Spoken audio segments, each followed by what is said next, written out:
Welcome to the Math Crew, where we learn new things and grow in mathematics. I'm Miss Nisha, your math teacher. Let's get started. Today we're going to practice how to compare decimals using a place value chart. Okay, we began to compare decimals, I believe, in the 4th grade. I know for a fact in the 5th grade, you're going to do a lot with this skill.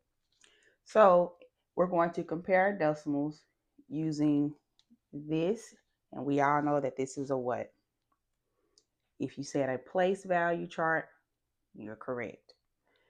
So if you haven't, go ahead and draw your place value chart. For this chart, I like to call this a mini chart with my students. Mini, I mean that we don't need so many place value locations in the whole number area. So I tell them to draw one line across and about 5 or 6 down. So for this place value chart on your paper, you're going to draw one line going across and 1, 2, 3, 4, 5 lines going down. You can pause the video to draw your chart. Now it says compare the decimals using the place value chart. Circle least to greatest or greatest to least. In this example, we're going to practice organizing the decimals from least to greatest. We're going to go with the smallest value first. We're going to do least to greatest. These are your decimals. 46 and 2100.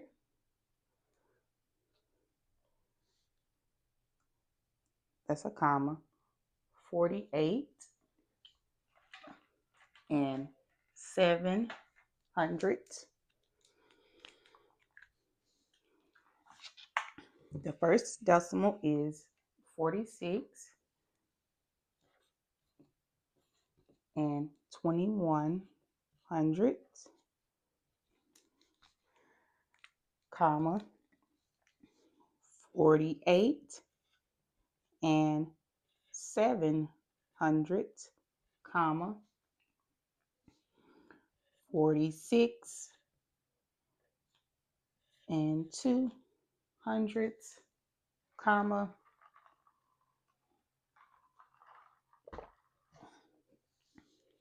48 and 7100, comma, 46 and 2800.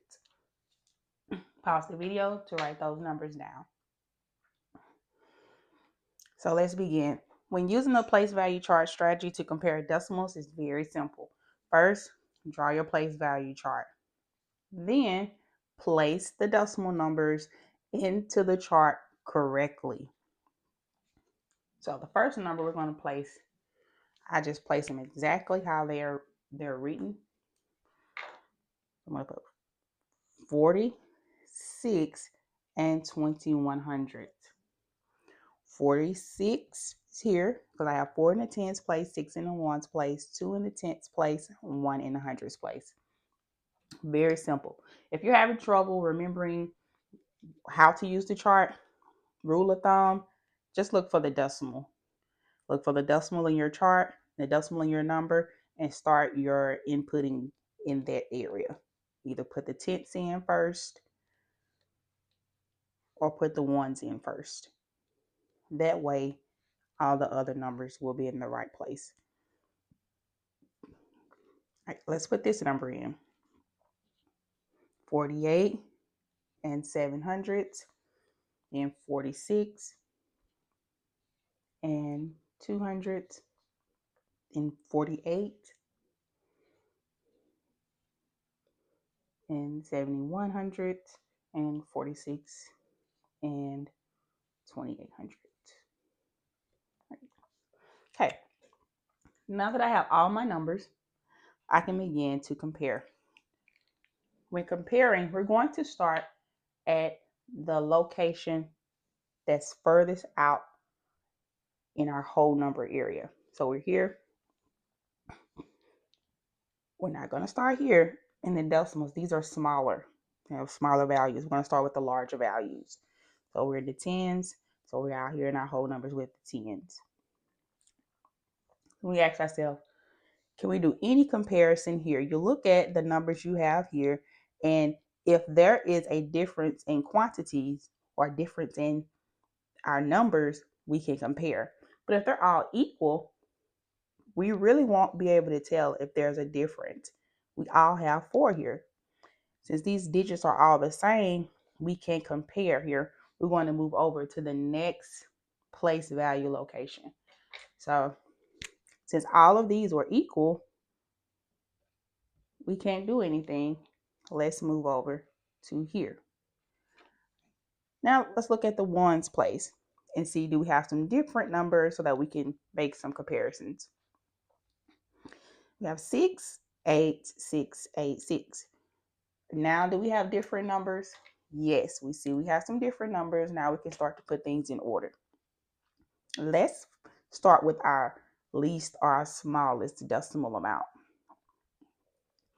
We know that 6 is less than 8, right? So we should start with these two numbers, 46 and 2100s and 46 and 200s, because these 6s are less than these 8s. Oh, and this 6. So we're looking at 1, 2, 3, these 3. 46 and 2100s, 46 and 200s, 46 and 2800s. Does everyone see the 6s?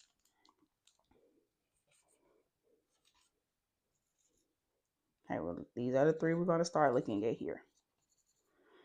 All right, since they're all equal, we're still trying to find the smallest one.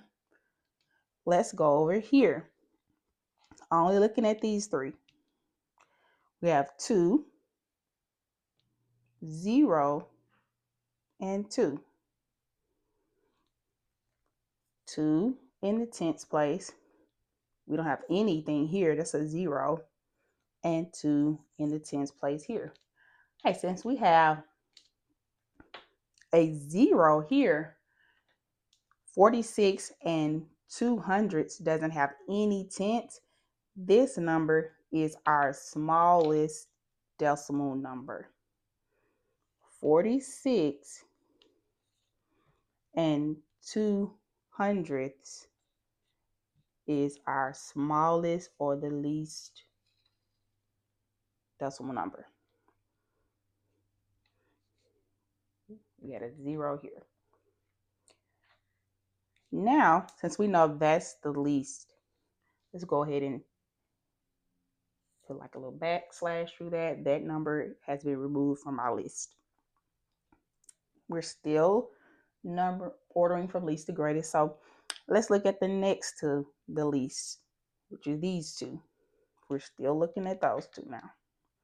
This one's gone. We're looking at these 2 that are remaining. Again, 4 equals 4. We can't compare here. 6 equals 6. We can't compare here. 2 equals 2. We can't compare here. So we go over to the next place value location. 1 is what? Then 8. If you said less than, you were correct. So the next to the smallest one would be 46 and 2100, because this 1 was less than this 8. So let's add to our list. We're going to add 46 and 2100. Mark it out. I always like to remove the numbers from the chart as I work through the problem so that I won't get confused when making my list. I want to make sure if I've already used the number that I remove it. Now we're down to our last 3 numbers. We have 48 and 700s, 48 and 7100s, and 46 and 2800s. Well, we know the next one, since we're going from least to greatest, we know that the next one is probably what? If you said this 6, you were correct. The 46 is next because of that 6 being in the ones place and it's smaller. We have 8, 8, and 6. Can we agree that 6 is less than 8? Correct. So this would be the next decimal number in our list. 46 and 28 hundredths. We're going to what? Cross it out. We've used it. We're almost there. Great job. We're now looking at 48 and 7 hundredths and 48 and 71 hundredths. Same process. Start with the largest place value, work your way over. 4 and 4, they're equal. We can't compare there. 8 and 8, they're equal. We can't compare there. 0 and 7, they're different. Can we compare now? Yes, we can. 0 is what compared to 7? If you said less than, you're correct. So what does that mean? Which one of these is the largest number from the list? Hopefully you said that this was our largest number. We're going to write this one on the very end, 48 and 71 hundredths, since it's the greatest. And we're going to write this one here because it was next to the greatest or largest. So those 7 tenths is more than 0 tenths. There's nothing here. All right. Now you just practiced using the place value chart strategy to compare decimals. This strategy takes some practice, but it's actually very simple. And hopefully you notice that if you have decimal numbers that are in the hundreds place, guess what? You can do this. What am I doing? I am looking at the decimal numbers as what? Money. Okay. So if it goes out to the hundreds place, you can put dollar signs in front of them and then just compare thinking about money. All right. Catch you all later in the crew.